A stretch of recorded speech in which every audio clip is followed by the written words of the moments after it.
শহীদুল ইসলাম মিন্টু, ফেব্রুয়ারিতে নির্বাচন ঠেকানোর কোনো শক্তি পৃথিবীতে নেই, প্রধান উপদেষ্টার প্রেস সচিব এমনটি জানিয়েছেন। একটু জানতে চাই যে সাম্প্রতিক সময় আমরা দেখছি রাজনৈতিক সহিংসতা ও মব সন্ত্রাসের ঘটনা বেড়েছে, সেই সঙ্গে সবচেয়ে বড় চ্যালেঞ্জ হয়ে দাঁড়িয়েছে আইন শৃঙ্খলা পরিস্থিতি নিয়ন্ত্রণ। সরকারের সামনে কি চ্যালেঞ্জ দেখেন নির্বাচন আয়োজনে? ধন্যবাদ, অত্যন্ত গুরুত্বপূর্ণ একটি বিষয়ের অবতারণা করেছেন।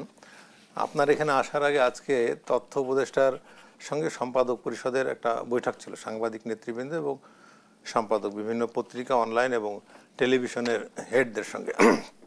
সেখানে যে অনেকগুলো আলোচনা হয়েছে, যে বিষয়গুলো এখানে একটু আমি শেয়ার করতে চাই।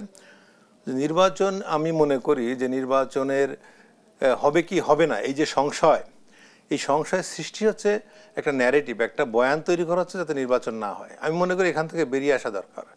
আমরা কিছুদিন আগে দেখেছি যে মির্জা ফখরুল ইসলাম আলমগীর বলেছেন যে নির্বাচন নিয়ে কোনো সংশয় দেখছি না। তার মানে তার মধ্যে একটা আত্মপ্রত্যয় তৈরি হয়েছে। এবং আমরা যদি দেখি বিভিন্ন ফেসবুক বা বিভিন্ন পেজে নির্বাচন নিয়ে সংশয় তৈরি হচ্ছে। এখন মূলধারার গণমাধ্যমে, যেমন দেশ টিভিতে যদি আমরা বলি যে সংশয়, আমি এর সঙ্গে একমত নই।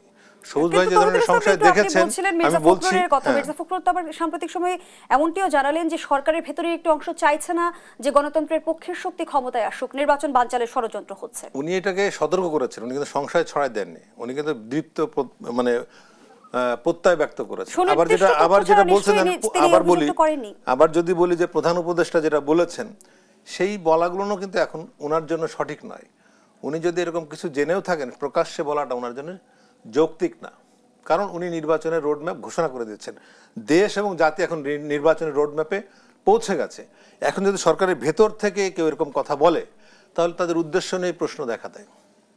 আমি বলছি যে সারা দেশ আজকে 17 বছর ধরে নির্বাচন উন্মুখে আছে। শেখ হাসিনার আমলে তিনবার মানুষ ভোট দিতে পারে না। এখন সরকার নিজেই ঘোষণা করলেন যে ফেব্রুয়ারিতে নির্বাচন। এখন যদি আবার বলে যে ভেতরের শক্তি রয়েছে, তাহলে এই সংশয় নিয়ে তো ওনার নির্বাচনের রোডম্যাপে দাঁড়ানো ঠিক হয়নি, যাওয়া ঠিক হয়নি।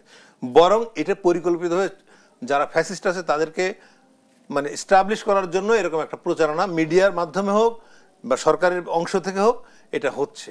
এইটা বরং আমাদের পুরোপুরি এখান থেকে সরে আসা উচিত, কারণ জাতি এখন উন্মুখ হয়ে আছে ভোটের জন্য। ইতিমধ্যে কিন্তু আমরা দেখেছি জামাতের নায়েবে আমির প্রশ্ন তুলেছেন যে এত বড় নির্বাচন আয়োজনে সরকার ট্যাকেল করতে পারবে কিনা, সরকারের সক্ষমতা নিয়ে কি প্রশ্ন উঠছে? শোনেন, বিষয়টা হচ্ছে কি, জামাত ইসলাম বা এনসিপির চাওয়া, তারা নির্বাচন চাচ্ছে কিনা সেটা নিয়ে তো অনেক আগে থেকে প্রশ্ন আছে। কারণ তারা বলতেছে যে আমাদের পিয়ার পদ্ধতির সংস্কার চাই, সংস্কারের মাধ্যমে পিয়ার পদ্ধতি আসতে হবে। কেউ চাচ্ছে আগের সংস্কার, কেউ চাচ্ছে আগে জুলাই সনদ, কেউ চাচ্ছে আগে বিচার। তাহলে এটা একটা দীর্ঘ প্রক্রিয়া, এটা কিন্তু আইনি প্রক্রিয়া এবং দীর্ঘদিনের হতে থাকবে। কিন্তু তার মধ্যে এইটাকে দিয়ে আপনি নির্বাচন আটকে দেবেন, এটা হতে পারে না। জামাতের টার্গেটটা কি, এটা কিন্তু এখন বুঝতে হবে। জামাতের টার্গেট হচ্ছে যে জামাত ইসলাম কিংবা এনসিপি এই জাতীয় দল কিন্তু মূল ধারার রাজনীতির সঙ্গে মিশে থেকে রাজনীতি করে আসছে। এনসিপি নতুন রাজনৈতিক দল, বৈষম্য বিরোধী যে আন্দোলন, মূল নেতৃত্ব তাদের নেতৃত্বে হয়েছে। কিন্তু এখন তারা সরকারের অংশ হয়ে গেছে, বিভিন্ন সরকারের বিভিন্ন পদে বসে আছেন। যদি সরকার নির্বাচিত সরকার হয়, তারা কিন্তু এই পদগুলোতে থাকতে পারবে না। ফলে তারা কিন্তু সুবিধা বঞ্চিত হবে।